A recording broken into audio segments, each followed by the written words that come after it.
had a little drama before the talk took place. I'd like to thank Rhea and Vitamin Life for inviting us to have this lecture. And I'd like to really thank my office manager, Linda Rich, who without her, none of this would be taking place. She helped me develop the PowerPoints, and she saved the day when it came to, along with two other gentlemen, when it came to actually getting the PowerPoint presentation onto the screen. So my name is Susan Marra, and I'm a naturopathic physician here in Seattle, in North Seattle. And I specialize in chronic fatigue, fibromyalgia, and tick-borne disease. And I have since 1999 on both coasts, in Westport, Connecticut, and in Seattle. So I come with a lot of experience as well as personal experience. I had Lyme disease when I was 42. I had no bullseye rash, and I think it was my beautiful yellow lab would get on my bed. And Connecticut is such an endemic place that there's ticks everywhere. And so I think she brought a tick on my bed, and then it bit me, and then heck broke loose. So I am a survivor of Lyme disease, very bad Lyme disease. I lost my vision. I had IV. I mean, the whole 9 yards. It took me 5 years to get over it. But I'm happy to say March 9th, I'll be 7 years off of antibiotics. And I maintain my physical stature with a good diet, exercise, and a lot of alkalizing foods and drink. So that's my background. I have a bachelor's and a master's degree in psychology, and I received my ND degree at Vassar University here in Seattle in 1999. So let's start out with talking about Lyme disease. Clearly, all of you know that it is a massive hidden epidemic all over the world. Here in the United States, in Northern Europe, Australia, China, and Africa. It's caused by the bacteria called Borrelia burgdorferi, which is a spirochete, and it's a very unique bacteria because it's a long, thin spiral that's highly mobile and has a tail. This is very unusual in the bacterial world. Most common tick-borne infectious disease in the U.S. right now. It's the fastest growing infectious disease in America, and it's estimated that between 200,000 and 300,000 cases per year occur in the U.S. alone. And that's straight from the mouth of the CDC about a month ago. What is Lyme disease? Lyme disease is a constellation of symptoms in an individual that results from infection of the bacteria Borrelia burgdorferi. There's at least 300 strains of Borrelia, but not all of them are virulent. You have spirochete strains in your mouth that are not virulent. Borrelia burgdorferi is virulent. Borrelia is transmitted by a blood-borne vector like ticks, mosquitoes, flies, sandflies, gnats, possibly spiders, for sure fleas, and for sure flies. Borrelia can be transmitted in utero and through the mother's breast milk, most likely, although there's very little scientific documentation because there's not a lot of research money that goes into studying Lyme disease, unfortunately. But if you'd like to watch a very informative documentary, it's called Under Our Skin. It's on Netflix, and you can order it on Amazon.com. Lyme disease is also probably sexually transmitted. It's a sister to syphilis, so it doesn't take too much of a cognitive leap to go from syphilis to Lyme disease. About ticks. Ticks are the blood-borne vector that are the most studied blood-borne vector of Lyme disease, and they they have a life cycle that's 4 stages: the egg, the larva, the nymph, and the adult. The larva, the nymph, and the adult are infectious, and among them, the most infectious is the nymph. And that also happens to be the smallest. It's the size of a freckle. You cannot see it. The life cycle of a tick is about 2 years long, barring persistent global warming, which of course extends the life cycle. The irony is that ticks have a very primitive immune system and don't get infected by spirochetes. But humans have a very elaborate immune system, and are highly vulnerable to spirochetal infections. Ticks respond to exhaled carbon dioxide and body heat to locate their host, and also probably blood acidity. That's why some people are magnets for mosquitoes and others are not. These are called chemoattractants. Where do tick bites occur on the human body? Mostly on the legs, and you can understand why. You're walking, you're hiking, the ticks are on the tips of the grasses and they get on your legs. Then the arms, then the head, the shoulders, the abdomen and groin, and the neck, the chest and buttocks. What are spirochetes? They're a very unique pleomorphic ancient bacteria. The word pleomorphic is that they can take many forms. They can change form. They're very shifty. One form is the cyst form, which is a round ball that contains spirochetes. Second is the spheroplast, which is an L form, and it's kind of the in-between between the cyst form and the spirochete form. The last form is the spirochete, which is a long, thin, spiral-shaped structure with flagella, a tail, and it has a long replication cycle and is therefore slow-growing. Spirochetes generally cannot manufacture their own nutrients. That's why they're considered parasites, and they have to live within a host. They cannot live outside of a host. Spirochetes, not ticks. Oh. Signs and symptoms of Lyme disease. This is almost a ridiculous slide because the presentation of Lyme disease is so incredibly variable, which is why it's so difficult to diagnose. But for the sake of being at least giving a little bit of attention to the symptoms, less than 20% of people who contract Lyme disease actually find a bullseye rash. Does everybody know what a bullseye rash is? Okay, a bullseye rash is usually circular, and it looks like a bullseye. So it's red, and then it's white, and then it's red, and then it's white, and then there's a red dot, and that's where the tick attached. Oh shoot! Excuse me, just a moment.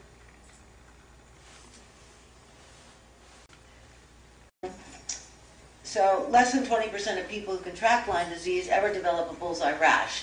The characteristic bullseye rash is pathognomonic for Lyme disease. In other words, if you do have a bullseye rash, you do have Lyme disease. And treatment should be sought immediately.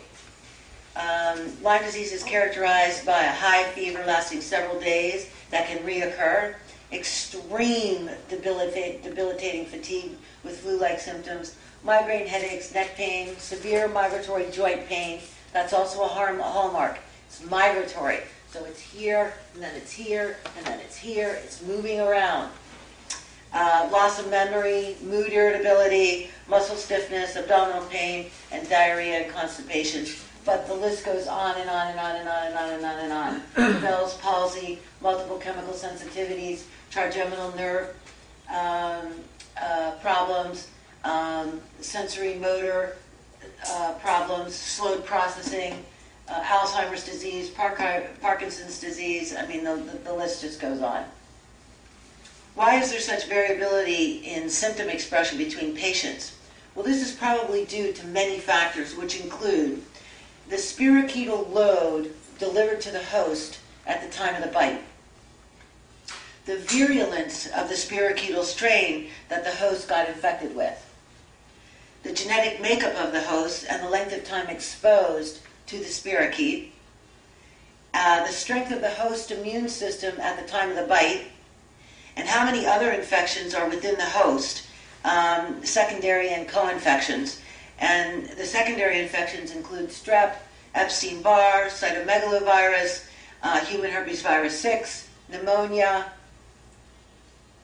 and the list goes on and on and on. So how do we detect Lyme disease? Well, it's very difficult. And the reason that it's very difficult is that spirochetes do not hang out in the blood. They hang out in tissues. Okay? They do enter the bloodstream, but they generally live within the tissues, deep within the tissues. So there are two ways that we can measure it. We do serum antibody tests, and we do PCR DNA testing through blood or urine. The DNA PCR testing actually captures the DNA of the spirochete. Lyme disease and co-infections, what are they? Well, Lyme disease is transmitted by a tick bite, but there are other infectious diseases that can be transmitted along with Lyme disease, which complicates the symptom picture dramatically. The first one is Babesia. Microtii and Duncani are the only two that we can measure right now, but there are many, many other species. And when you have Babesia, typically you present with just drenching yolk-like night sweats, flushing, profound fatigue. It causes severe headaches, which often presents as a rubber band around your head. Babesia is highly endemic in Europe, Martha's Vineyard, Nantucket, and likely all along the eastern and western seaboards. It must be treated with special antiparasitics like Malarone, Mepron, Alinea, which also are used to treat malaria. It's probably found in 20 to 30% of ticks in the United States. How do you detect Babesia? You do so through serum antibody testing, but there's also a very special test called Babesia FISH, fluorescent in situ hybridization, which is a great test, and IGeneX lab does this test, and it's really very accurate. Bartonella henselae is another co-infection of Lyme disease that's very, very prevalent, otherwise known as cat scratch fever. And right now, it's what we can measure is Bartonella henselae and Bartonella quintana. There is a lab in North Carolina called Galaxy Diagnostics, which is specializing in Bartonella testing and is able to capture several different strains of Bartonella. It's run by Ed Breichwart, who is a veterinarian who is getting into the field of Bartonella. Bartonella is much more prevalent than was previously thought. It causes lymph node swelling and very unusual what are called red stria marks on the skin that look like stretch marks, but they're red. You can Google them. If you go to Google Images and put Bartonella stria marks, you can get a really good picture of them. Bartonella characteristically causes horrific intestinal disturbances like nausea, vomiting, abdominal pain, bloating, gastric distress, and it generally has a very high incidence of neuropsychiatric symptom presentation. How to detect Bartonella? You do so through antibodies through the blood. There's a Bartonella FISH test, just like there is the Babesia test, the fluorescent in situ hybridization test, which is very accurate. The Fry Gemsystain, Fry Laboratories in Arizona, they are doing work with Bartonella, and a backdoor test that we use, because Bartonella is also very hard to capture. A backdoor test that we use to look to see if Bartonella is on the radar is a test called VEGF, Vascular Endothelial Growth Factor. If that test is high, you can almost be guaranteed that the patient is infected with Bartonella. Another infection is Ehrlichia or Anaplasma. There's two forms. There's human monocytic Ehrlichia and human granulocytic Ehrlichia. Out of all of the co-infections, I'm afraid to say it, but it's probably the easiest to heal. It presents as fatigue, muscle aches, flu-like symptoms, neuropathy, which is numbness and tingling in your extremities, lymphopenia, which is low lymphocyte count, neutropenia, which is low white blood cell count, CNS symptoms like poor memory, confusion, poor cognition, very high fever, severe joint swelling, and elevated liver enzymes. This is the only tick-borne illness that is marked by elevated liver enzymes, and it doesn't happen to everybody. How do you detect Ehrlichia? You do so using the antibody testing in blood, and it's found in about 10 to 50% of Lyme disease cases in the U.S., but most especially in Maine. Another co-infection, which is not given very much verbiage, is Mycoplasma fermentans. Mycoplasma is a cell wall deficient bacteria. It's difficult to identify. It usually causes severe neurological problems. Poor memory, attention deficit, confusion, inability to comprehend new information. It's very difficult to treat, and it's very difficult to eradicate. As of right now, there is no test available to document it. There used to be, MDL Labs in New Jersey used to have a test, but for some reason they stopped testing. I suspect pressure was placed on them not to use that test. It's found in 60 to 75% of neurological Lyme disease cases. Neurological. And Dr. Garth Nicholson, who is a world-famous molecular biologist in I believe he's in California, in Huntington Beach, he thinks that MS, multiple sclerosis, is a combination of Lyme disease and Mycoplasma fermentans. Rocky Mountain spotted fever, which is Borrelia hermsii, so it's very closely related to Borrelia burgdorferi. It's found mostly in ticks in the Midwest and in the mountains. You are generally characterized by an extremely high spiking fever. You have a spotted rash on your palms, but not everybody has that, so it's misleading. Extreme fatigue, flu-like symptoms, and joint pain. So, Lyme disease secondary infections are infections that result because somebody has been infected with Lyme disease and their body has been immunocompromised. These include Mycoplasma pneumonia, Chlamydia pneumonia, cytomegalovirus, Epstein-Barr, strep infections, Pseudomonas, possibly Hep C, we're not sure, and Candida albicans. Candida is yeast or mold. Viruses that can present like Lyme disease are West Nile virus, cytomegalovirus, Epstein-Barr virus, herpes zoster virus, herpes simplex 1 and herpes simplex 2, human herpes virus 6. This is a very big one that's implicated in neurologic Lyme. Parvovirus B19 is more implicated in joint Lyme. Colorado tick fever, Powassan encephalitis, and Eastern equine encephalitis. Treatment for Lyme disease. Treatment for Lyme disease depends on the severity of symptoms and whether you are a child or not, and how well you tolerate antibiotics. Children heal from Lyme disease much quicker and much more easily. That's because they have a more flexible and a more adaptable immune system. The treatment course is variable. Treatment may require an antibiotic cocktail or an antibiotic and a quinine drug with herbs and vitamins. It may just mean herbs, it may just mean vitamins. Everybody is unique. No one of you presents the same way. And that's one of the difficulties of being a Lyme literate physician, is figuring out what's going to work best for you. The treatment can be oral, intramuscular, or IV.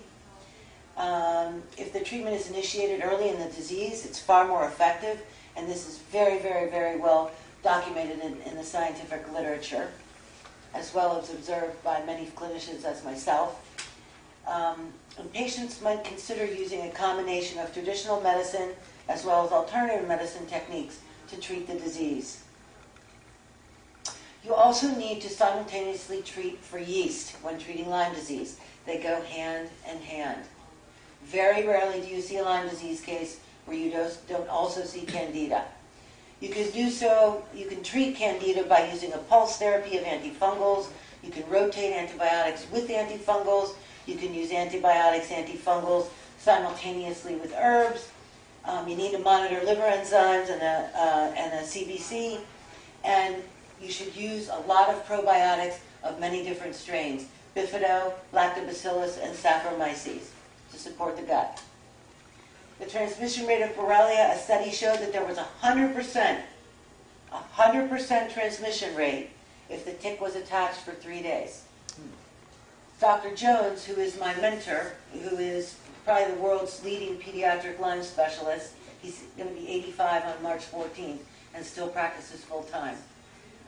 He thinks that the transmission can occur in as little as 15 minutes after tick attachment. That's been his observation over 55 years of clinical experience. If I had to take my wages, I bet he's right. Lyme disease versus autoimmune disease. This is a big debate in the medical community. Autoimmune disease frequently presents simultaneously with Lyme disease, so you begin to have to ask the question, which occurred first? Lyme disease may trigger an autoimmune disease onset, and there is some scientific literature to support the fact that if you have cell surface antigens like HLA-DR2, HLA-DR4, and HLA-B27, you are more likely to have an autoimmune component to your chronic illness disease. The study of genomics in the next decade is going to help us unravel this completely. Lyme disease, allergies, and chemical sensitivities. Chronic Lyme disease leaves patients severely immunocompromised. They have low antibody production, and they have low natural killer cells. Natural killer cells are the T cells of the body that are like the Pac-Man, so they grow around and they eat up any foreign substances. They tend to be very low in Lyme disease patients. You have a depressed immune system, which causes the immune system not to be working properly, and therefore you leave yourself open for allergies. You have inflammatory cytokines causing systemic inflammation, which contribute to allergies. You have frequent secondary infections, as we discussed, Epstein-Barr, cytomegalo, mycoplasma pneumonia, chlamydia pneumonia, that contribute to allergies due to immunosuppression. And multiple chemical sensitivities is probably and most likely the result of compromised detox pathways, such as the methylation pathways, the acetylation pathways, the sulfuronidation pathways, and the glucuronidation pathways. It's most likely genetically inherited. So what's a Herxheimer reaction? A Herxheimer reaction occurs when the patient takes an antibiotic goes in, kills the bacteria lies open, and their toxins, BB-tox1 and many other things, quinolinic acid, get released into the bloodstream, and you feel like you are going to die. It's also the result of pro-inflammatory cytokine flare, interleukin-2, 6, and tumor necrosis factor, and a poor ability to detoxify, which is genetically inherited.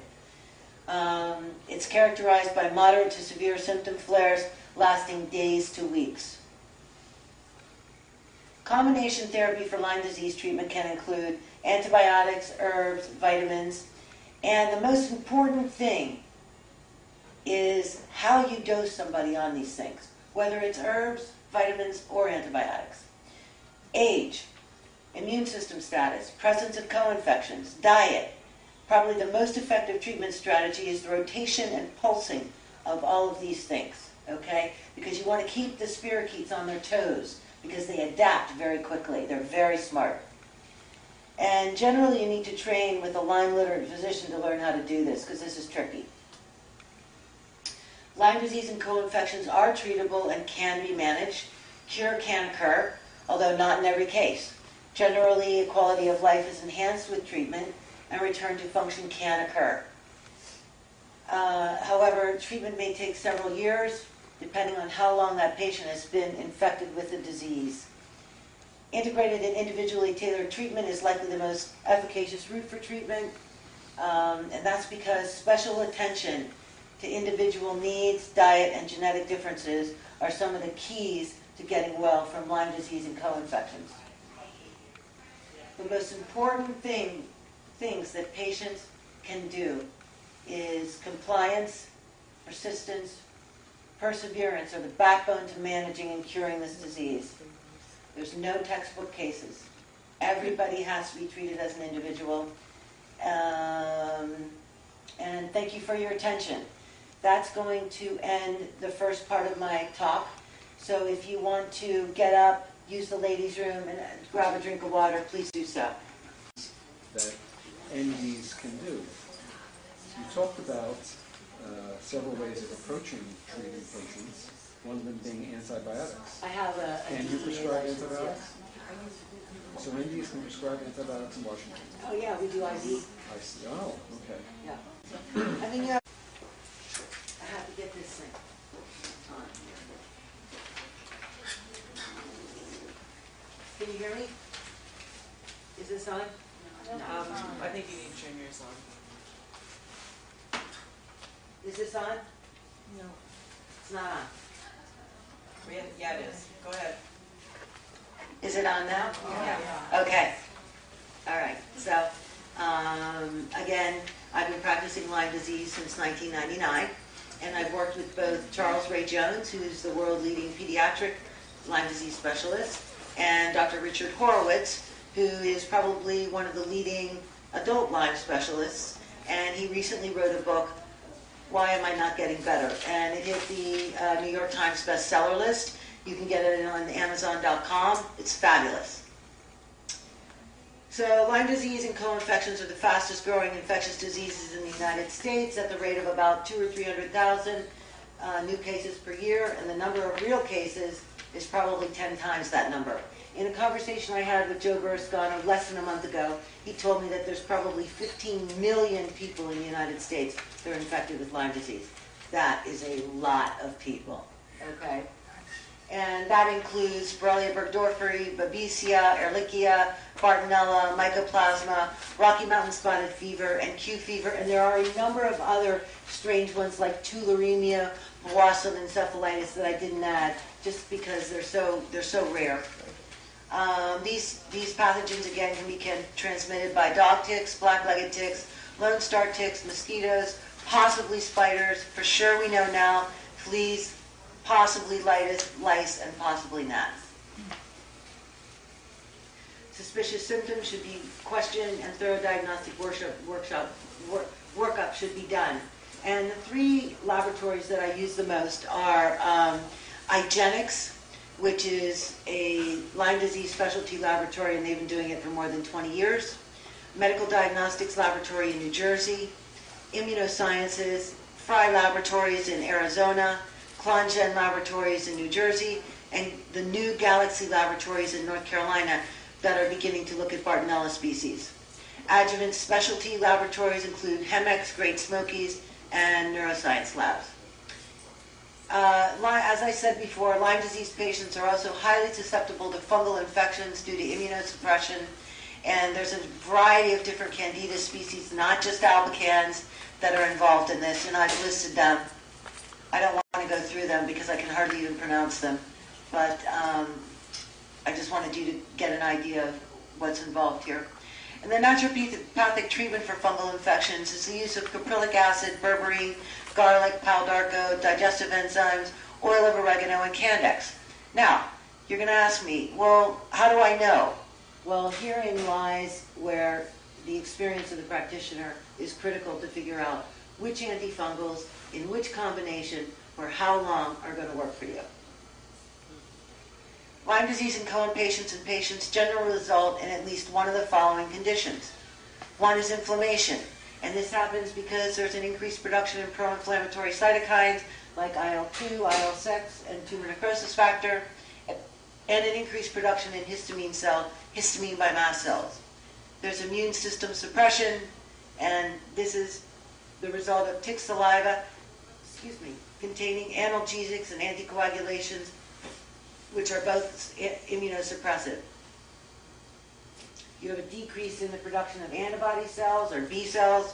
Excuse me, I have the hiccups. I'm so sorry. I need to hold my breath for a minute. Sounds better with the microphone.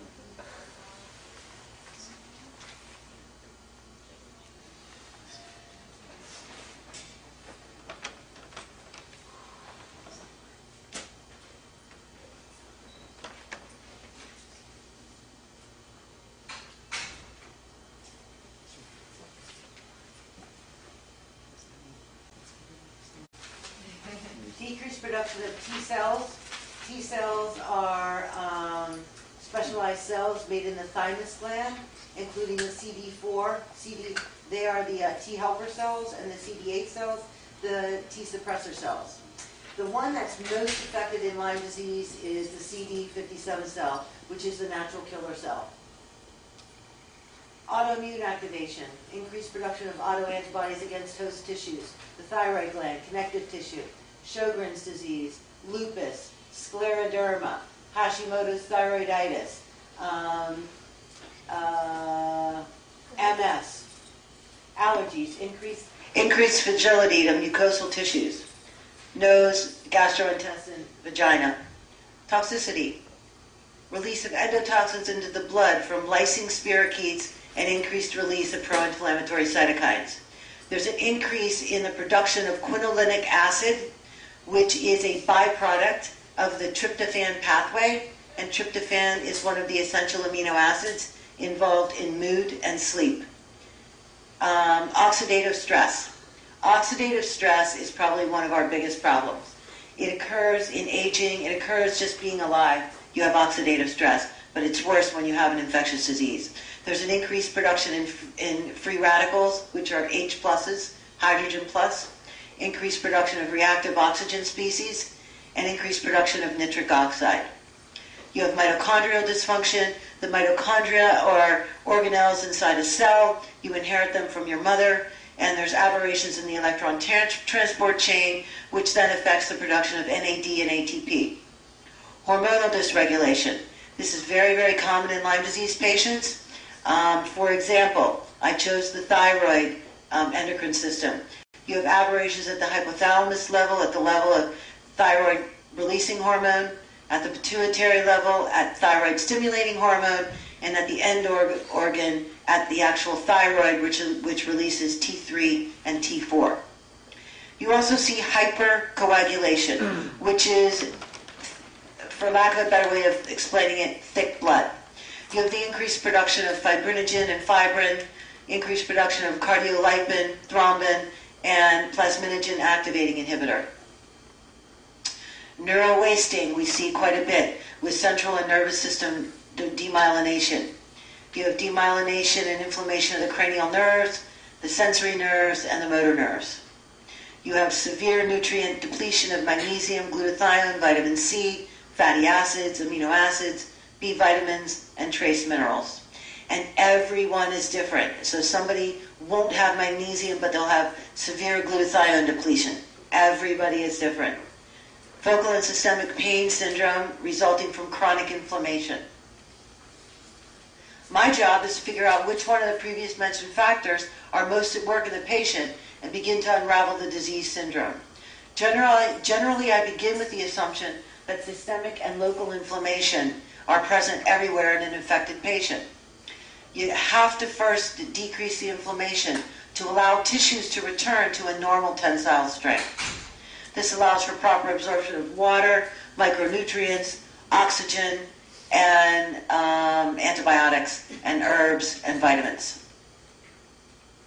You need to change the acidity of the blood to a more basic form. On a scale, basic is, neutral is 7, that's water. Basic is 8 to 14.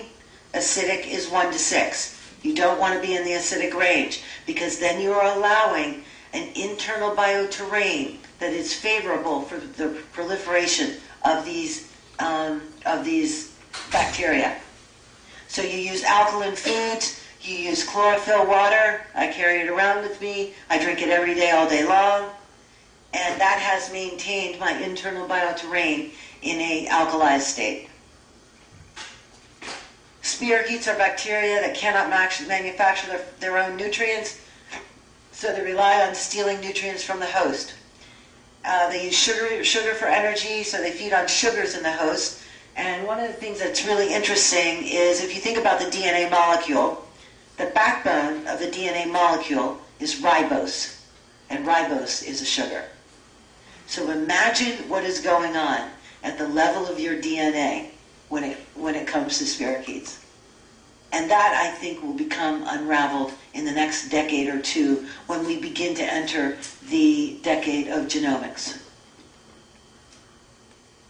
Spirochetes also use fatty acids for energy production and mobility for their tail, and they mostly use the fatty acids known as the myelin sheath, which are contained within neurons in the brain. They function like this wire, this plastic wire around the internal wire. Spirochetes likely feed on vitamins and minerals in the host, mostly B vitamins. They are manganese, not magnesium, manganese dependent, and particularly magnesium. This is why patients are so often magnesium deficient and why this results in muscle aches, muscle spasms, and constipation. And then I just put this in here for your basic knowledge. I'm sure most of you even know it. Vitamin A for vision, immune system, mucosal integrity. I'm not going to run through all of these, but the basic function of the other vitamins and some of the minerals.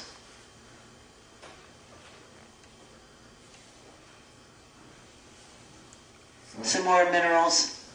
These are the trace minerals. There are several reasons why patients can become so severely sick when they have Lyme disease. First, they have a high spirochetal load in the body. They're nutrient depleted. They have a number of co-infections. They have secondary infections. They have environmental toxic exposures causing buildup of toxins in the body by the pesticides and the chemicals that our modern world uses all over the place. The inability to rid toxins from the body because liver detoxifying pathways have been impaired or are genetically weak. Hormonal dysregulation. The MTHFR genetic mutations. And I'll talk about them later. COMT, catechol O-methyltransferase genetic mutations, and many other recently found mutations. Glutathione transferase mutation, and other mutations in the methylation, acetylation, sulfuronidation, and glucuronidation pathways. So what are some of the guidelines we can use for reducing toxic burden? We can wear cotton, wash clothing, and arm and hammer detergent, use eco-friendly products. Rhea just took me for a wonderful tour around Vitamin Life, and there's a whole new section in the back on eco-friendly products, which I would highly recommend that you look at. Maximize natural light in the house. Keep electrical appliances absolutely away from the head. Absolutely. Cook in plastic. Cook in iron skillets. Don't use a microwave. Use a quality air filter in your bedroom. Clean your carpets and bedding frequently with green products. Get plenty of sleep, at least 8 hours, more like 10. Don't drink alcohol. Don't drink caffeine. Don't smoke. And you should be drinking water. I have coffee because I was freezing cold today. But you should be carrying around water with you everywhere. Everywhere. And it should be filled with chlorophyll. And I know it's a pain in the neck, but stop eating junk food. Follow the Lyme inflammation diet. And that's found in, what's that gentleman's name? Singleton? Ken Singleton. Ken Singleton's book, Solutions to Lyme Disease. Eat organic foods, grass-fed meats and vegetables. Stop eating wheat. It's the number one detriment to you getting well. I'm telling you right now, it's got to come completely out of your diet. Drinking milk, because milk is a biofilm producer. Stop using fluoride toothpaste and start using xylitol in a water pick. Stop eating sugar. Sugar and wheat are your biggest enemies, aside from the bugs themselves. Use natural soaps, cleansers, and moisturizers. Drink plenty of fresh, clean water with lemon in it. Helps you detox. Daily light exercise, walking, stretching to keep your lymph moving. Do yoga or Tai Chi, infrared saunas. Use 112 to 120 degrees for half an hour. Get lymph massages, try acupuncture. Try 10 minutes of natural sunlight a day. Get counseling. And engage in spiritual activity daily for at least 20 minutes a day. Things like prayer, meditation. Some people use the runes. Whatever it is for you that works. Rest when able. Naturopathic treatment for toxicity. Activated charcoal, apple pectin, cholestipure, paleo cleanse, Epsom salt baths and baking soda, coffee enemas, castor oil packs, oral liposomal glutathione, magnesium, zinc, and B6, cod liver oil, Byron White formulas are fabulous. Infrared sauna, colonics, Chinese herbs, and drink lots of chlorophyll. So I'm going to leave this slide up here for a minute because I know it's kind of a lot to digest. Is that different than the paleo diet? Paleo diet is basically lean, grass-fed meat and vegetables, no sugar, no wheat.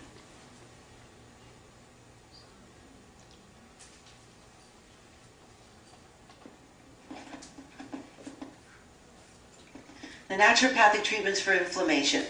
I use a combination of a variety of different things, including proteolytic enzymes, bromelain, papain, wobenzine, lumbrokinase, nattokinase, digestive enzymes like lipase, amylase, protease, quercetin, nettles, andrographis, glutathione, B12, omega-369 fatty acids, boswellia, curcumin, turmeric, white willow bark, and something that I've recently come upon called Flex Now, which is shea nut.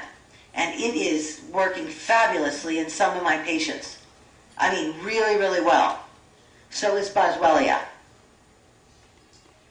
I'll leave that up there for a minute because I know there's a lot on there.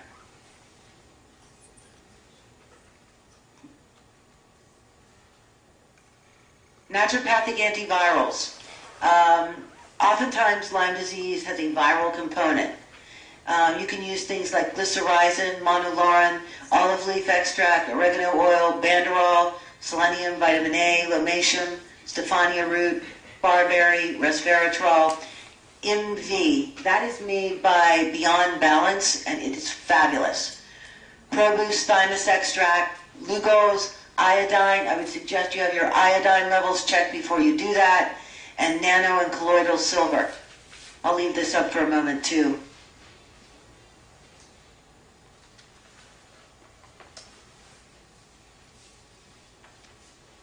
Naturopathic immune system support. So basically what you want to try and do is you want to lower the pathogen load and you want to increase the immune system in all of your patients. Those are two things that are a must. I use a lot of mushrooms, Coriolis, reishi, beta-glucans, plant sterols, brown algae, progreens, green-lipped mussels, zinc picolinate, vitamin C, high-dose vitamin D, colostrum, cordyceps, transfer factor, astragalus, but not an autoimmune presentation of Lyme disease, and ProBoost. For mucosal inflammation, which would be the nose, the whole entire gastrointestinal tract, and the vagina and the anus, I use quercetin, nettles, andrographis, vitamin C. Eucalyptus steam works fabulous for people that have a lot of mucus in the nose, as well as a xylitol neti pot. You can get xylitol in the, they probably have it here, and you put that in the neti pot, and it cleans up biofilm exited in your nose, and it works fabulous. How much would you put?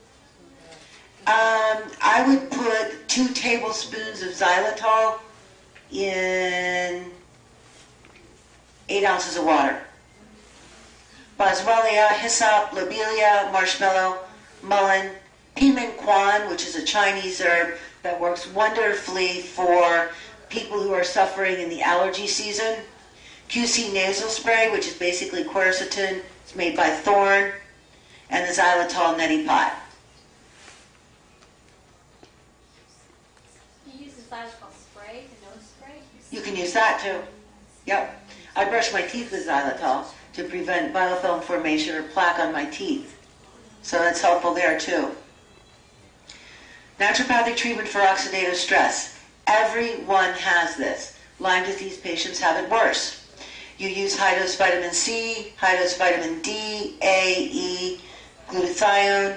Probably one of the best things that I use is alpha-lipoic acid, CoQ10, green tea, pycnogenol, beta-carotene, selenium, resveratrol, N-acetylcysteine, bioflavonoids, and astaxanthin, which is a particular type of bioflavonoid. Naturopathic treatment for mitochondrial dysfunction. The mitochondria get easily infected with spirochetes, and they interfere with the electron transport chain, which affects energy. That's why fatigue is such a common problem with everyone with Lyme disease. You can use CoQ10, ashwagandha, acetyl L-carnitine, thiamine HCl, molybdenum, chromium, biotin, folate, B12 in two forms, either hydroxy or adenosine, and riboflavin. I got to hold my breath again. Okay, hopefully that'll do the trick. The naturopathic treatment for hormonal dysregulation. These are simply examples. The amount of hormonal dysregulation that occurs in Lyme disease is phenomenal. It happens with growth hormone, estrogen, progesterone, DHEA, pregnenolone. I happen to choose thyroid and adrenal. So for thyroid, what I use is a compound of T3, T4. I sometimes use calp and iodine as well. And for adrenal function, I use Eleutherococcus, Siberian ginseng, ashwagandha, adrenal extract, B vitamins, DHEA, glycyrrhizin, rhodiola, schizandra, and pantothenic acid.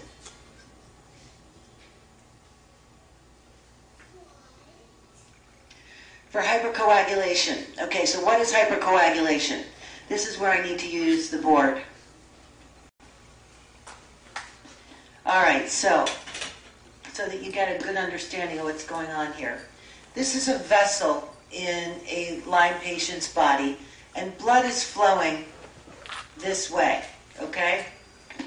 And some spirochetes, or Bartonella in particular, take up residence along the inside of the epithelium of the vessels, and that's so that they can steal the host nutrients, okay? They then produce a substance called biofilm. And biofilm you can think of as, it looks like cheesecloth, okay? Looks like this. It's very loose, okay? And it's negatively charged, and it's held together by things like calcium, iron, mercury, lead.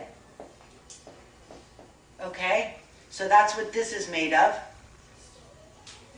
And its base is mucopolysaccharide. So the same substance as when you blow your nose. Okay? Now, the human body sees this and says, something is not right. I don't exactly know what's right, but something's not right. So it generally lays a layer of fibrin, which is a clotting molecule. If you ever cut yourself and you see that clear, oozy, white, sticky substance, that is fibrin. So what happens is the diameter of your blood vessel, and let's say this blood vessel is going to the heart. The diameter of the blood vessel went from this to this. This is one of the reasons why many Lyme disease patients have cold extremities. They have cold fingers and toes, okay? So the diameter of the blood vessel, you can think of it like a hose. It's gotten contracted. So when you have a decreased amount of blood, you've got decreased oxygen, decreased nutrients, decreased water, decreased herbs, decreased vitamins, and antibiotics going to tissues, okay? This is called hypercoagulation, okay? This is called thick blood. Thick blood has fibrin, it has spirochetes, it has spirochete debris in it, okay? And what I use for hypercoagulation is a combination of nattokinase, lumbric-kinase, digestive enzymes, proteolytic enzymes, smilax, Oregon grape, burdock, yellow dock, hawthorn berry, chlorella, bee pollen, baluch, cayenne pepper, wobenzyme, and aspirin. The key to these things is you must take these things away from food on an empty stomach. The naturopathic treatments for pain.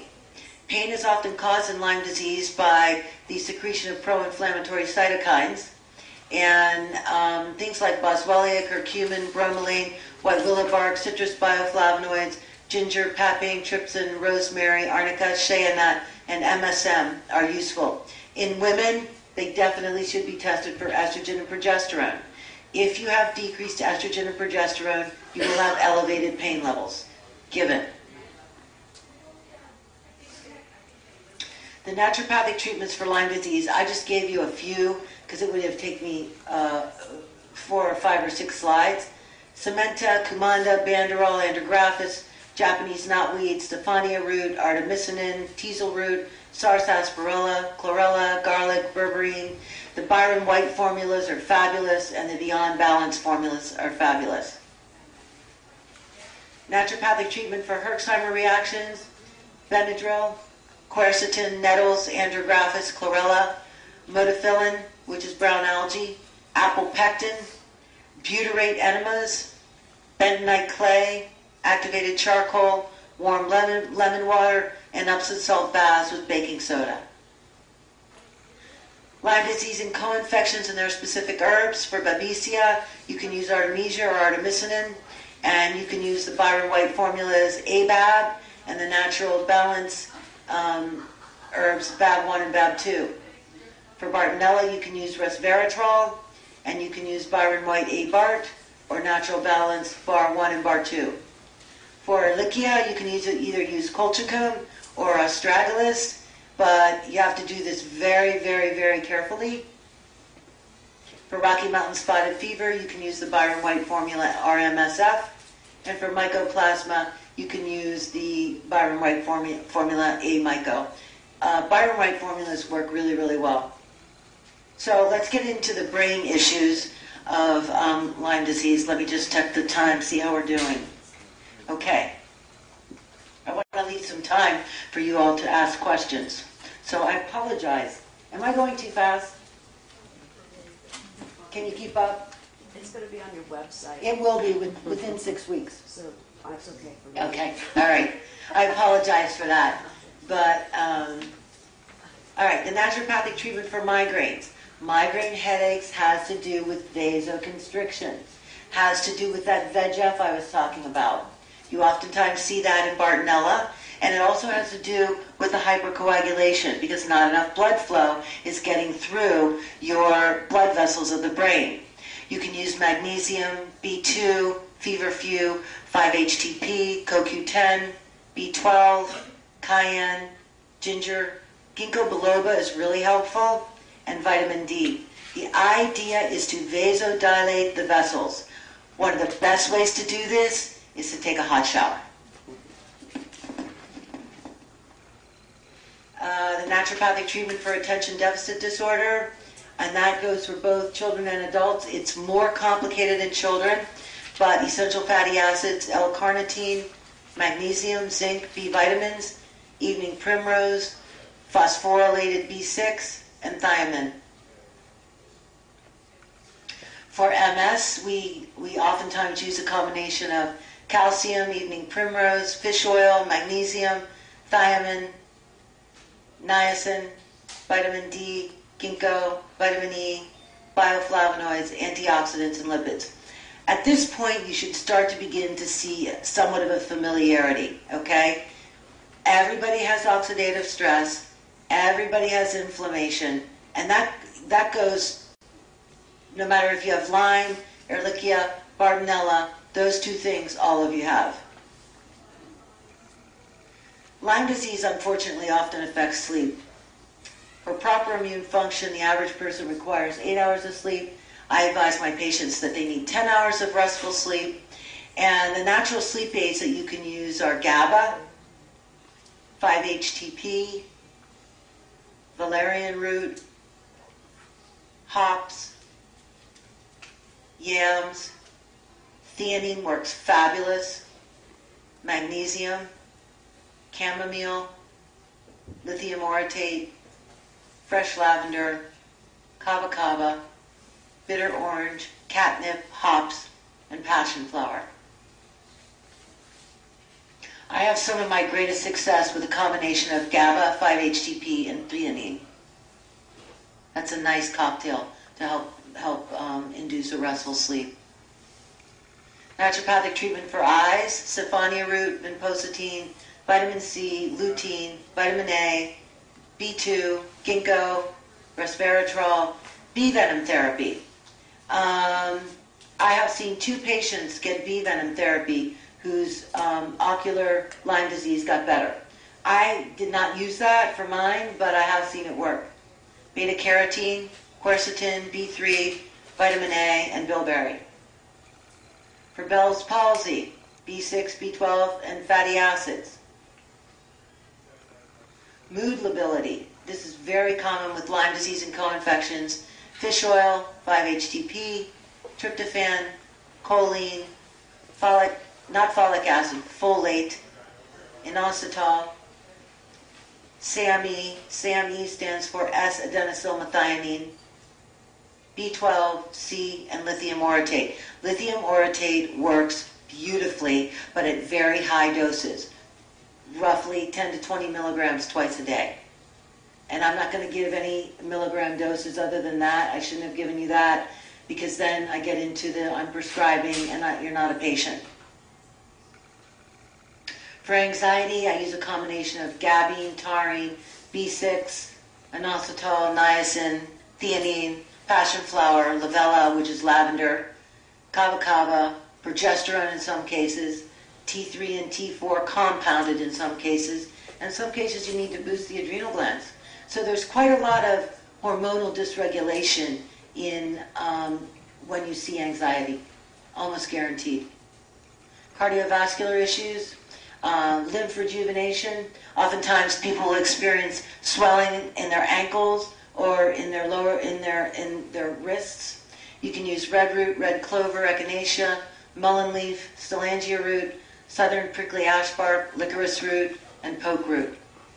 Intestinal issues. These are probably, I was going to say they're one of the most prominent of any of the Lyme disease issues. You can use glutathione, lactobacillus, Saccharomyces, magnesium, progreens, marshmallow.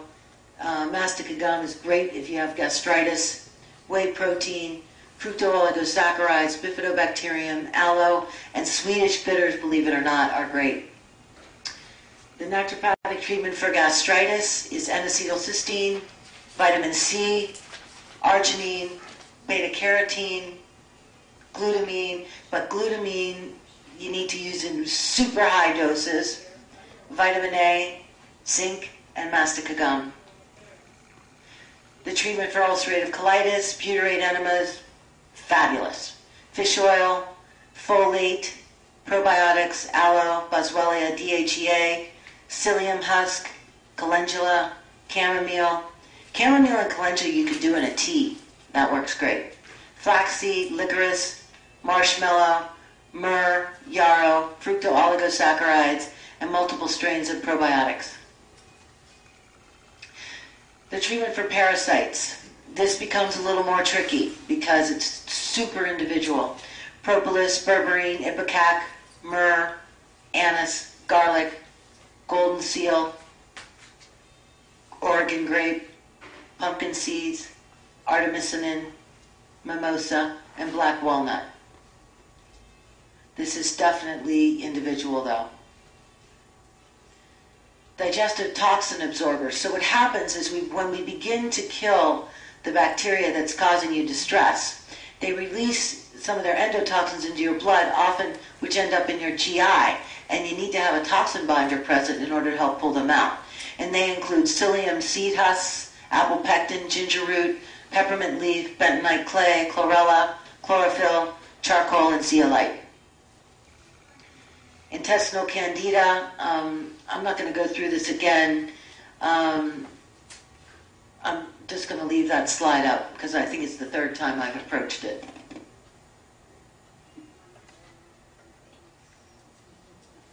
Suggesting that it's a very big deal. Hence the need for a no wheat, no sugar diet. Because candida just complicates the picture. Thyroid issues. You can use B1, B2, B3, B6. Iodine, although I would highly recommend that you get that tested and see what your level is before you add iodine. Zinc, selenium, magnesium, vanadium, L-glutamine, N-acetylcysteine, tyrosine. Tyrosine is an amino acid that is a precursor. B12, DHEA, licorice, Eleutherococcus, and Asian ginseng. Treatment for hypothyroidism, iodine, selenium, thyroid extract, vitamin A, B3, bladder wrack, zinc, and a compounded form of T3 and T4. Adrenal glands.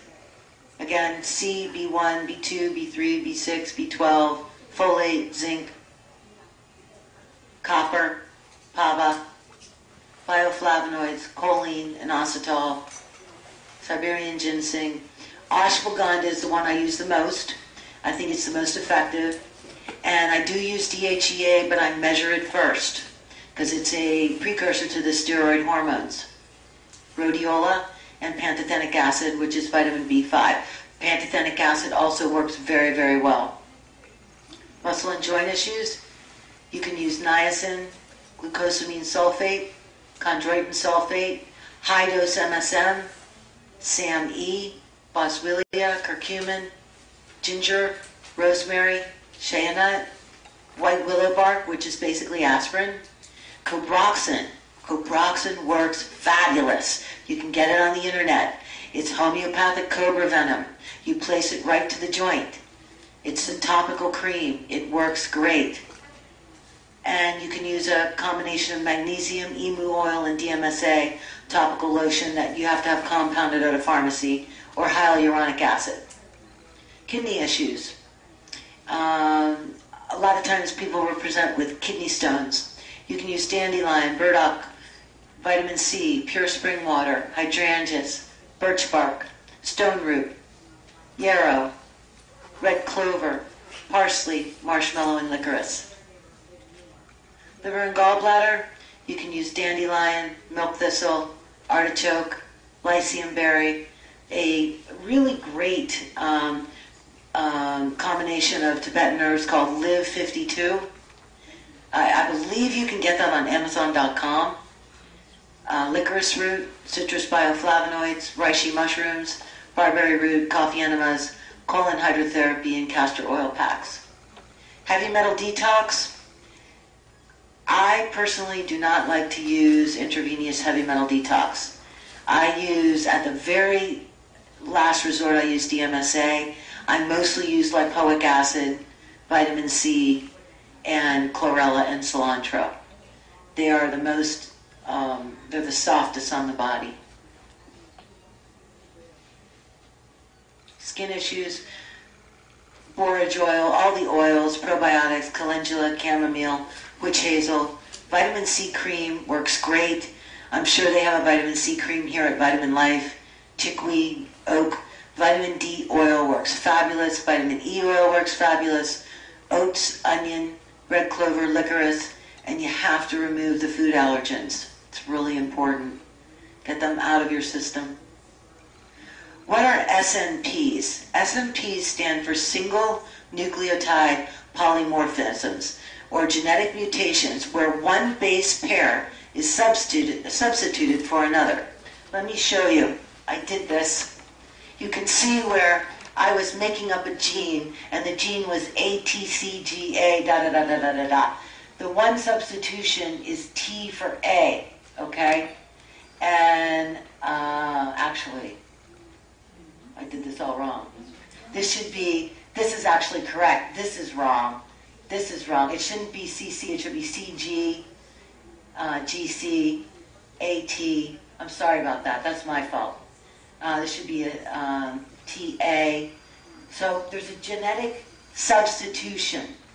Okay, so essentially everyone but that one is a genetic mutation. Okay?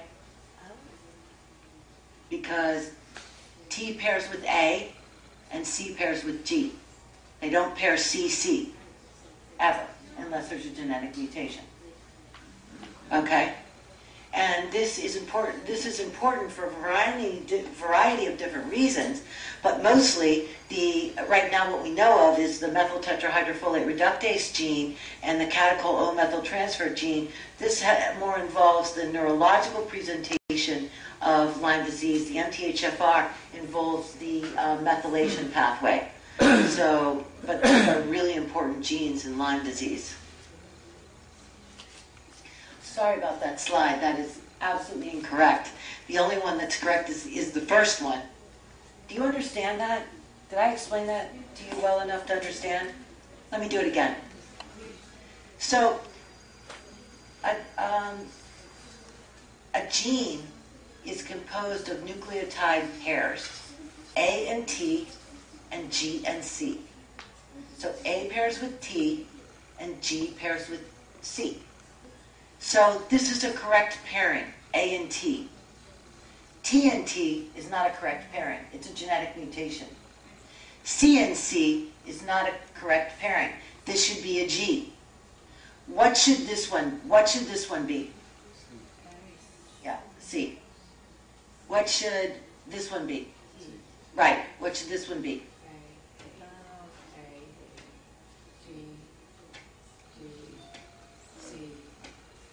Got it. Good.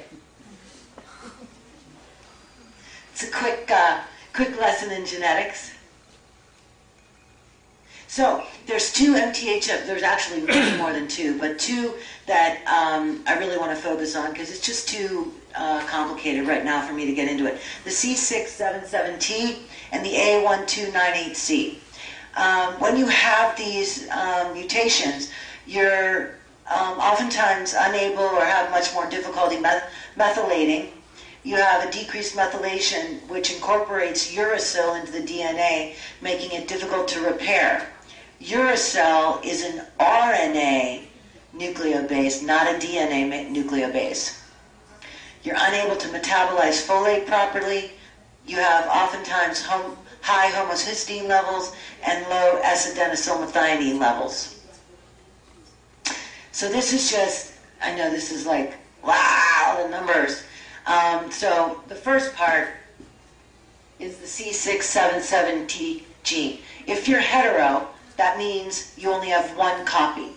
You get one copy from your mom and one copy from your dad. If you're hetero, you only got one copy. If you're homo, you got a copy from both parents. Okay? So when you have hetero, you only have a 40 decrease in the methylation process, but if you're homo, you have a 75% decrease in the methylation process. For the MTHFR mutation A1298C, if you're hetero, you get one from your mom, but you don't get it from your dad, then you're 20% decreased methylation. If you're homo, you have a 40% decreased methylation. So the other kind of methylation defect you can have is a compound where you have one of the C677T and one of the A1298C. That you have a 40% decrease in methylation function. So the highest decrease in methylation function is when you have homo C677T. That we know of right now, but that's constantly changing because we're doing a lot of research on this right now. 45% of the human population has a C677T mutation. These are probably the patients who have the most severe Herxheimer reactions and who have the most difficulty detoxifying during Lyme disease treatment. You've got to boost the folate, you need to boost the B12, and you need to boost the SAMe. However, it's different in everyone. Not everyone needs B12 boosting. Folate functions. They aid in the biochemical methylation process, help make SAMe, synthesize nucleic acid. They're involved in single carbon metabolism, and they aid in the formation of white and red blood cell. How do you treat MTHFR mutations? Diet, lifestyle, B2, B6, B12, magnesium, fatty acids, and SAMe. But it's not that easy. Everybody is different. Everybody has a different concoction. You must look at the individual because everyone needs something different. Tips for healing from not a biochemical or physiological perspective, perspective, but more from a spiritual perspective. Forgiveness for what has happened to you. That's a big thing. You have to forgive. Mindfulness for the needs of others. Gratefulness for what you actually do have. Positive thoughts. Some sort of spiritual practice or prayer every day. Don't look back. Look to the future. Try and help others who suffer. Don't gossip. Rest assured that every step you take is in the forward direction. Have faith in your practitioner. Learn whatever lessons you are being asked to learn with grace. That's always the hardest thing. Compliance, persistence, and perseverance are the key to managing and curing this disease. There's no textbook cases, and without a doubt, individuality matters. Thank you so much for your attention. I hope I wasn't too quick, but now I can leave time. You have a half an hour for questions if you'd like. Is this information all on your website? It will be on my website within the next 6 weeks. Oh, okay. Yeah, Linda's working on it. She's my right hand. Okay, so let me just, I guess I need to use this. This thing, sorry, I'm not a microphone kind of girl. Okay, go ahead. Is it known whether there is a lot of Lyme in Africa? There is, but it's in the form of relapsing fever. So it's its own strain.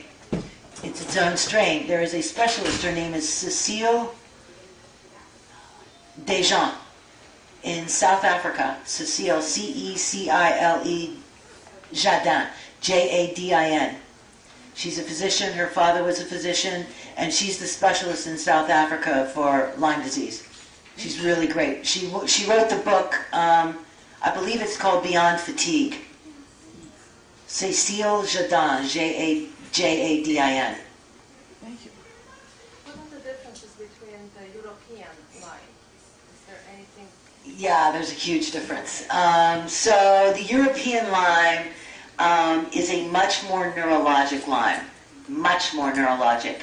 The United States Lyme on the East Coast is joint Lyme, like Lyme, Connecticut, and so forth is joint Lyme. However, that's changing because the migratory birds are moving the infectious diseases all around to different countries and everywhere else. But generally speaking, European Lyme is almost always neurological.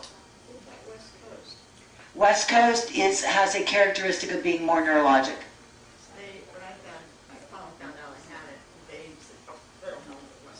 Well, it depends on who you ask. What can I say? I've been doing this for 15 years, and people tell me, but there's no Lyme. And I just shake my head, okay, there's no Lyme. You win. I'm not going to waste even one moment of arguing with people like this. I can't. Yeah. What you diagram there brings me to the subject of heart disease and plaque. Yeah. It's great. It's a great question. Isn't that plaque buildup? That's exactly right. That's exactly what biofilm is plaque. So what you're looking at here, now, not everyone with atherosclerosis has Lyme disease, but they all have plaque. Okay? So they all have kind of like this blue line, but it's, here, let me draw it better. Here's atherosclerosis.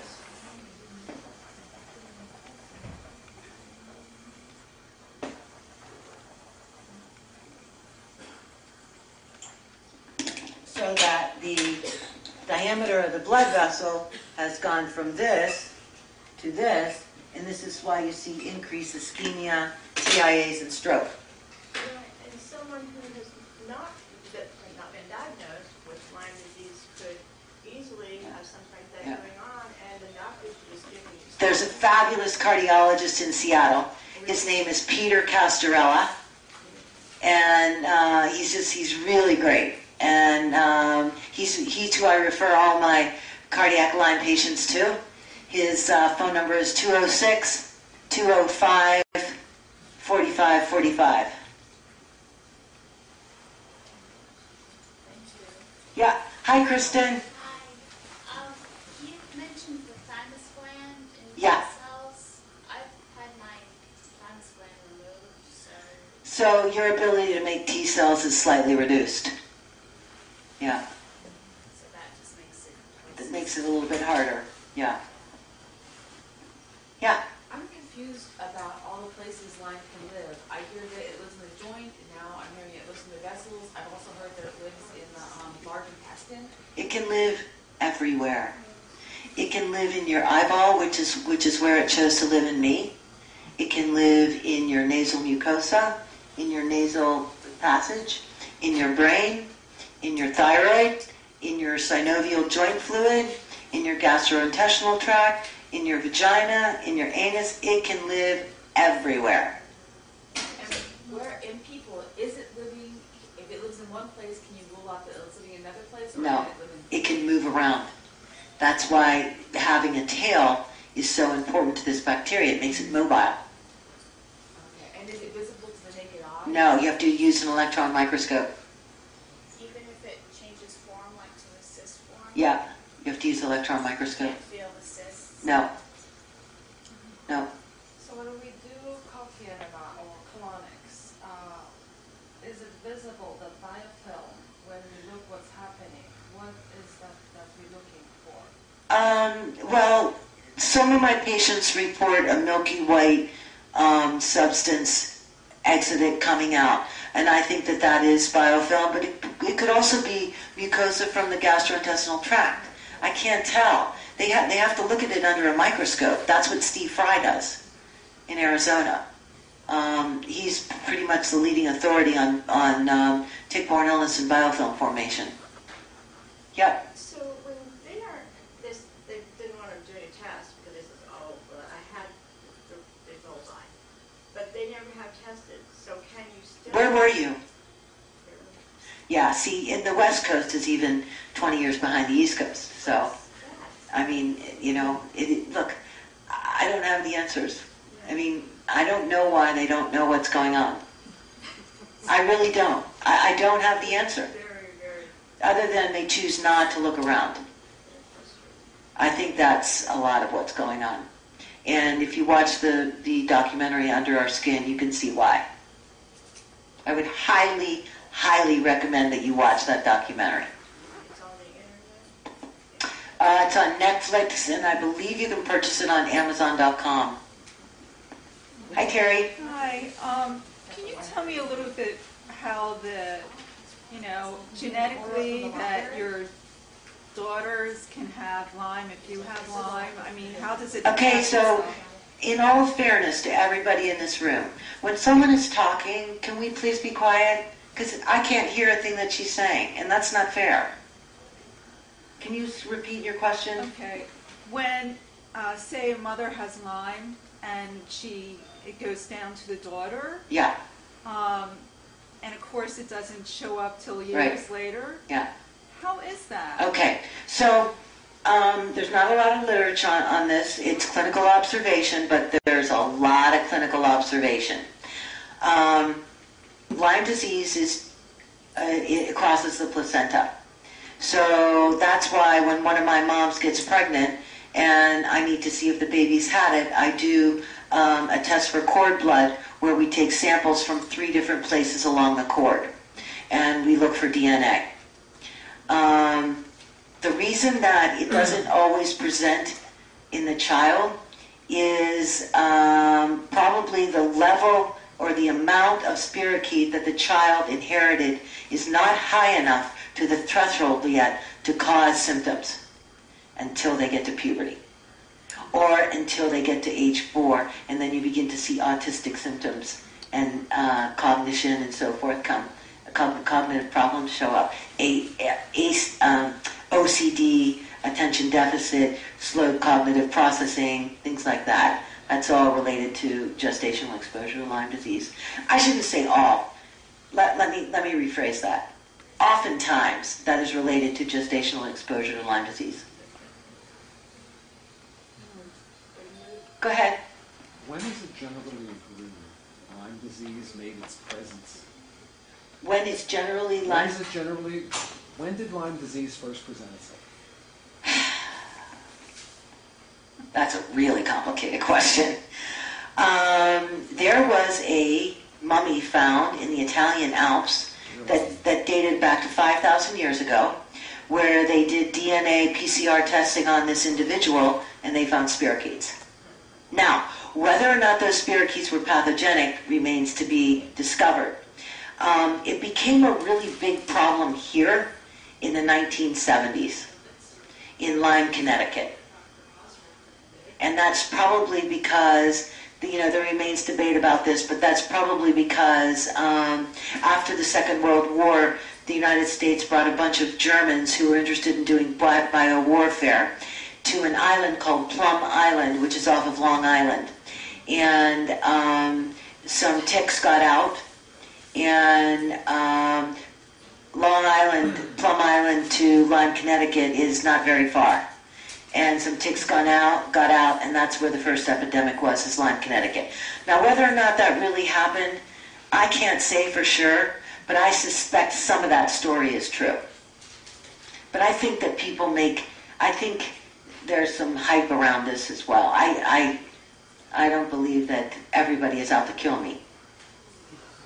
So is it possible that the total toxic load, thanks to Monsanto and others, Right. while killing the Right. bees, is allowing Right. the tick population to increase? Yes, for sure. And I don't want to take a political stand here at all, but Monsanto is a company that is contributing to the ill health of food and the ill health of individuals and the ill health of the planet. And when you have that going on, then you've got a perfect environment for an emerging zoonotic disease. Yeah. Why do parasites and Lyme disease go together? Well, Lyme disease is a parasite because it cannot live unless it's in a host.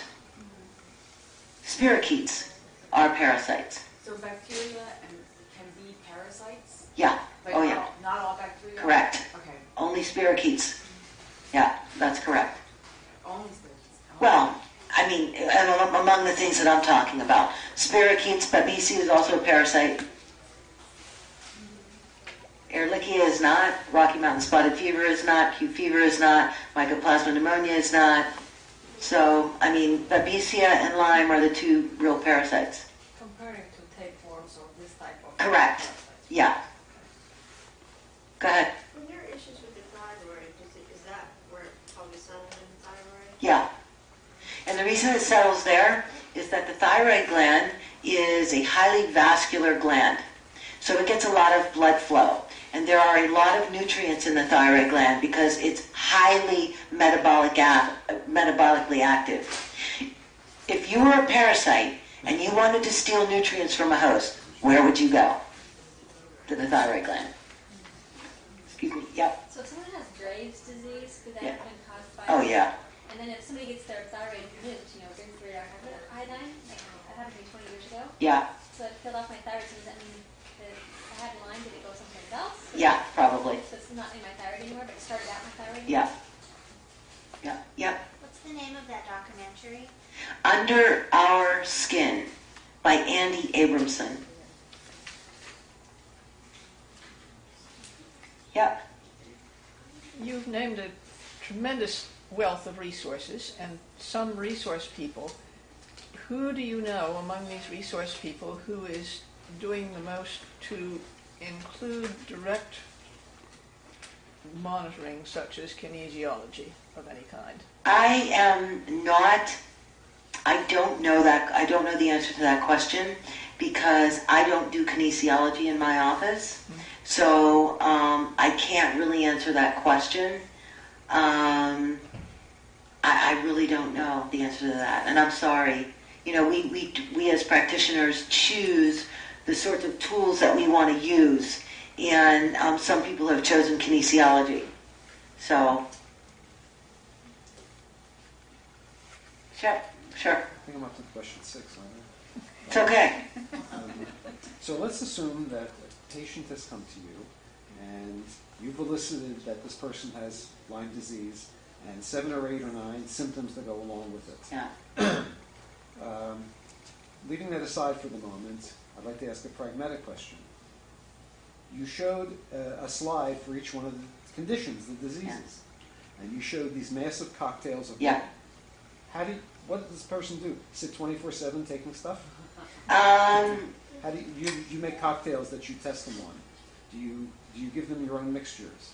quite honestly,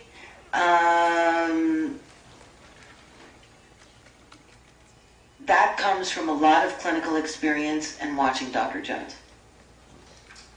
A lot. I spent 6 years, 5 years watching, 1 year practicing with Dr. Jones.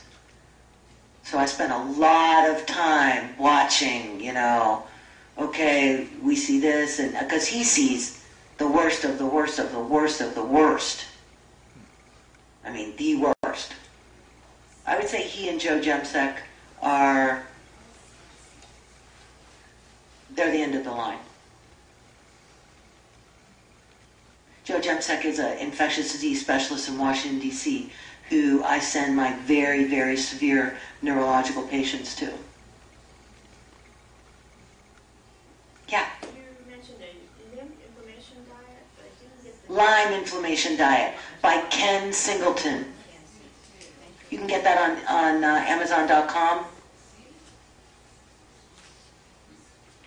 Ken Singleton, Singleton. He's a medical doctor. And it's something like Solutions to Lyme Disease or something like that. I know it's on Amazon. Yeah. Following up Myron's question and mine, so indeed, how do you, if you have a list as long as my arm of possible herbs and supplements Yeah. for a given situation, how do you select for the, as you say, unique individual? Because I've done exhaustive history, I've done a physical exam, and I know which organ system is most out of balance. And I know what nutrients that organ system needs. And then I begin to prioritize. And then I look at the genetics. And then I look at the family history. And then I look at the diet. I mean, so it's a holistic approach. It's just that I chose not to use kinesiology. That's all. That's the only difference. Yes? Does it take as long to get rid of babesia as it does Lyme disease? It can. Babesia duncani is harder to get rid of than microti. I'm sorry. Duncani is harder to get rid of than microti. Yeah. And the Babesia divergens, which is the European form, which we don't even have a test for, is really hard to get rid of. Yeah. I have a question. With all the co-infections, there's pneumonia and strep. Yeah. Does that stay with the patient? That's a great question. It depends on how much biofilm is in the patient. Okay. Because those little buggers love to hang out in the biofilm. Biofilm of the lungs, biofilm of the mouth and throat. Yeah, they're biofilm bugs. Yes? If you have biofilm in your sinuses, can you blow that out? Yeah, using a xylitol neti pot. Is it that thick, clear mucus? Yep. Go ahead. Do you have help with someone who doesn't tolerate xylitol? I don't have. You could use salt. Yeah, but I don't have anything. I don't have any trick up my sleeve other than xylitol at the moment. But I am always on the search for tricks. And Linda can attest to that. I'm always looking for new ways to solve old problems. Xylitol is the one that kills the biofilm, is that what you said? Yeah, it loosens it up and gets rid of it. Yeah. Better than the salt? Better than what? Salt. Not always. Some people do better with salt. Yeah, it really depends. I got a move from that light. That's just really irritating. Okay. Go ahead. Is there any point in this at which you would ask people if they're using, or how much they're using fluoridated water, or how much RF and EMF they're exposed to? Yeah. I'm very tuned into that. One of the worst things you can do for spirochetes is to put yourself around EMFs. That means cell phones, that means wireless rooms, things like that. Not good. And if you want more information about that, you need to YouTube a PhD expert. His name is Martin Blank. He's at Columbia University. He has a PhD in biophysics, and he's got fabulous YouTubes on the way in which EMFs alter DNA. It's intuitive, guys, right? You're going to run electric energy into a molecule that has a charge and expect there not to be a consequence? Come on. It's a no-brainer. But, I'm not AT&T and I'm not Sprint, so, I have to make my own decisions about what's safe, because I don't think that they necessarily are acting in our best interest. Okay? The trick is to get enough energy and to target the pathogen with sympathetic resonance, and then you destroy it. Okay. There's one way that you can get rid of Lyme disease. What is that again? You target the pathogen with frequency to destroy it with sympathetic resonance. Was it the on-demand machine? Have you heard of the on-demand? There's a picture of the machine up on the bulletin board there that people use for that. What's the machine called? It's a computerized ray tube.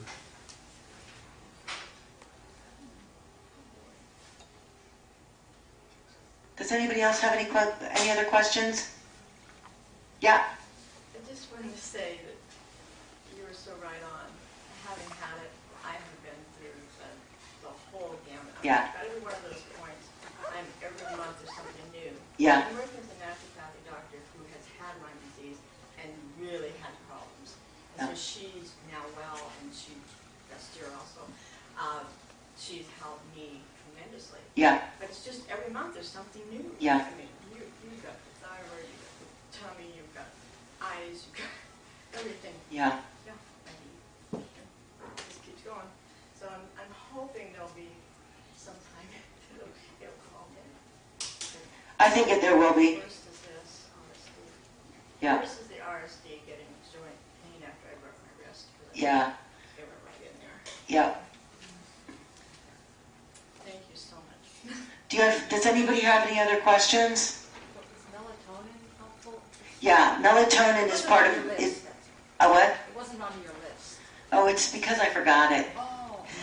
Because I'm very sensitive to valerian. It kept me awake. Yeah. See, this is exactly why every single one of my patients is a unique flower.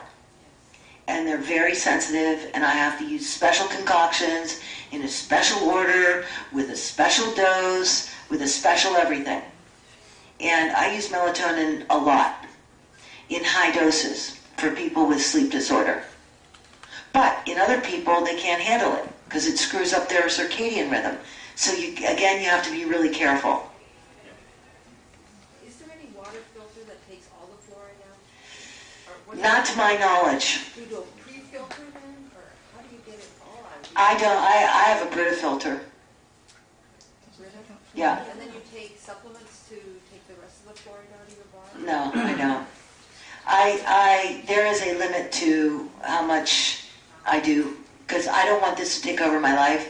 I'm healthy now. I've been healthy for 7 years, and I do things like, chlorella drink. Linda can attest to it. I always drink green water. I never eat wheat. I very rarely eat sugar. There's a whole list of things that I do to keep myself well. But I made it. And, I don't want this to take over my life. It took over 5 years of it. Yeah, it took 22 years of my life, but I got rid of it. Yeah, it's just not, not good. Dr. Mercola, I just ordered a filter, and somebody that I know said she uses Dr. Mercola's filter for herself and her son to get rid of fluoride. Yeah. Yeah, reverse osmosis and deionization will remove the fluoride. Okay. And there's other water systems out there like the Kangen and many different ones that are on the market that will actually do that. The thing with the RO and the deionization is it removes the minerals, so the water's more acidic, so you need to remineralize for the alkaline. Yeah. Or you could use the chlorophyll, which I really like that idea. We'll take the fluoride out? Yeah. Chlorophyll? What does it do with it? I don't know, but this stuff, in my opinion, It's a filtration system. this is Oh, voodoo not in water. The one in the water? This is just the It's No, filtered that- water It makes it more with a alkaline. dropper full of chlorophyll. That's, yeah, so I was saying you can use the minerals to, With a drop of yeah, what? after you, if you use an Dropper full of ionization, chlorophyll. Oh, yeah. then you can remineralize the water, use the chlorophyll to make it more Oh, alkaline. yeah, I see. Yeah, How long did it take you to recover from your, 5 years. it took you 5 years to recover? Uh-huh. And I was probably infected for 2 years. Was it And I just- had Lyme and Bartonella. Was it just in your eye, or was it went throughout your? It was everywhere, but it was highly concentrated in my right eye. Kristen, I just came back from the dentist. She filled 2 fillings and she gave me a prescription for a booster fluoride toothpaste. What? yeah, I probably wouldn't do that. Why is, I know this is a really stupid question because it seems like everybody knows about fluoride. Why is it so bad? Well, it's believed to have immunosuppressive properties, and it's not naturally found in the quantities in which they put it in toothpaste and water and so forth. Plus a booster toothpaste. Ah. It's given- There's no way. I'm going back to Arm & Hammer, I think. Go ahead. The other thing is that the fluoride that's being used in the toothpaste is chemical. It's not the natural mineral fluoride. That's the first thing. The second thing is it will block and compete for iodine for the thyroid. So we have these really high rates of hypothyroidism going on. So that's another thing it does. It also damages the brain. So it does a lot of things. It's one of the most toxic chemicals on the planet. There's international laws against dumping it in the ocean. This is a business decision to, well, we can't dump it in the ocean because it's too toxic.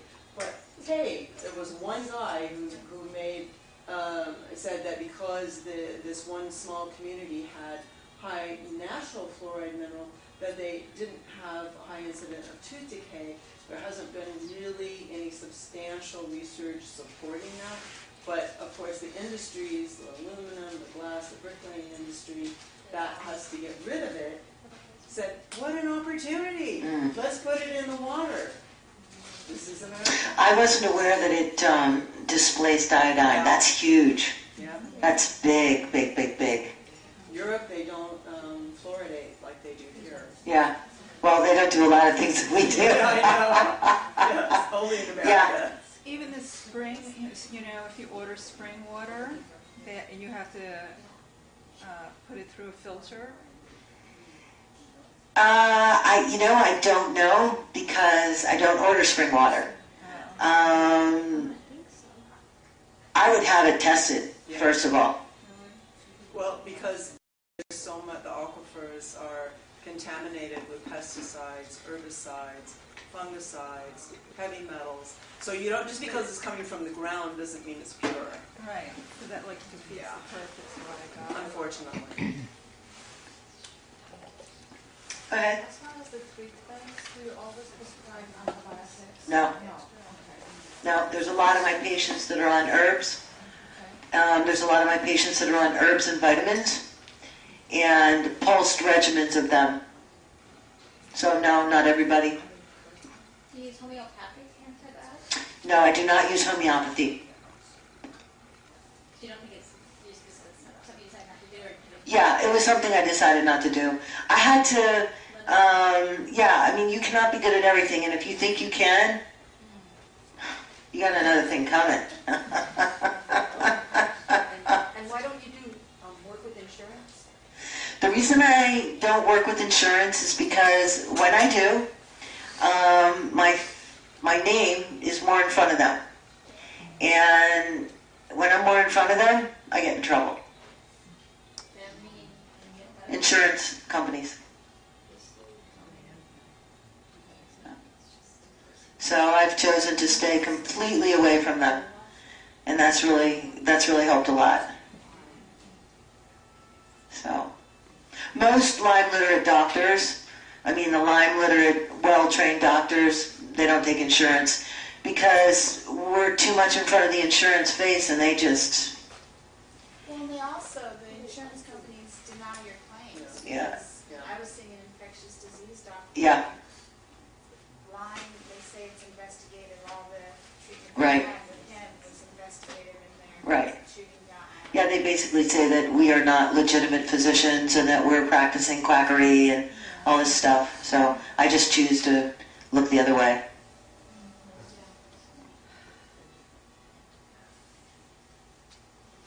Anybody else have any questions? Yeah. In 2008, I became quite ill. I was diagnosed with undifferentiated connective tissue disease. Yeah. And the food allergy test. Yeah. After 12 foods I could eat. Probably 3 or 4 years before that, I had been, I had 3 ticks. Yeah. That were attached when I was in Eastern Washington on a vision card. And is there any way to get, because everything you're seeing here is like check, check, check, check. Right. It's like, holy crap. Right. How do I get I have rheumatologists and, the neurologists and Right. that working on my team, but this information should be in this circle. So how do Well, that's the $1 million question. no. Okay. So I live in Pierce County. Are you accepting patients? Oh, sure. I have on the back table, I have business cards and I have some brochures that you're welcome to take. I practice in Seattle, so yes, I'm taking new patients. And no, you don't have to do antibiotics with me. And yes, you are part of the treatment plan. You and I work together. It's not just me. I'm very much a team with my patients. Yes? Just a quick question. You were talking about the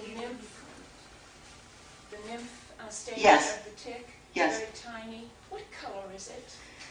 Anywhere from a light brown to a dark black. Okay. Thank you. Because the one you had, they were almost flesh colored. They were very... Yeah, that's, yep, they can be, yeah. Yes? There are 2 opportunities coming up.